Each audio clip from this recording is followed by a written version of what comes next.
എടുത്താലും എടുത്താലും തീരാത്ത പണി ഈ വീട്ടിൽ മാത്രമേ കാണൂ. സഹായത്തിന് ആരെങ്കിലും നിർത്താൻ പറഞ്ഞു അതും കേൾക്കില്ല. ഈ പണിയൊക്കെ ചെയ്യാനാത്രേ കല്യാണം കഴിച്ച് കൊണ്ടുവന്നത്. ഇവിടുത്തെ മനുഷ്യന്മാരുടെ കാര്യം നോക്കാൻ തന്നെ 2 കൈയും കാലും പോരാ. അതിനിടയില ഒരു പശു, ഒരു പട്ടി.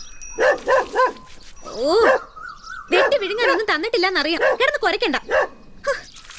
ഇതിലും ഭേദം വല്ല വീട്ടിലും അടിച്ചു തെളിക്കാൻ പോണതാ. മാസാവസാനം 4 കാശ് കയ്യിലിരിക്കുമല്ലോ. നിങ്ങളെയൊക്കെ ഇവിടെ കൊണ്ടുവന്ന് തള്ളാനേ മൃഗസ്നേഹിയായ സുഗുണൻ ചേട്ടന് പറ്റൂ. ഭാരം മുഴുവൻ വലിക്കാൻ ഒരു കഴുതയായിട്ട് ഞാനിവിടെ ഉണ്ടല്ലോ. ഒരു കറവക്കാരനെങ്കിലും നിർത്താൻ പറഞ്ഞപ്പോ എന്താ പറഞ്ഞെന്നറിയോ? നാട്ടിലുള്ള മുഴുവൻ പശുക്കളുടെ അകിട് തടവുന്ന കൈയും കൊണ്ട് എന്റെ പശുവിന്റെ അകിട്ടിലേക്ക് ആരും വരണ്ടാന്ന്. എന്നാ അവനവൻ ചെയ്യോ? അതിന് ബിന്ദു വേണം.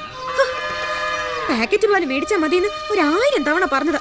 അപ്പൊ അതിന് ഗുണമേന്മ പോരാത്രേ. ഓ, കണ്ണും ചെവിടും കേൾക്കാൻ വയ്യ. ഒരു ദിവസം എല്ലാത്തിനും കൊന്ന് ഞാനങ്ങ് കുഴിച്ചു മൂടും.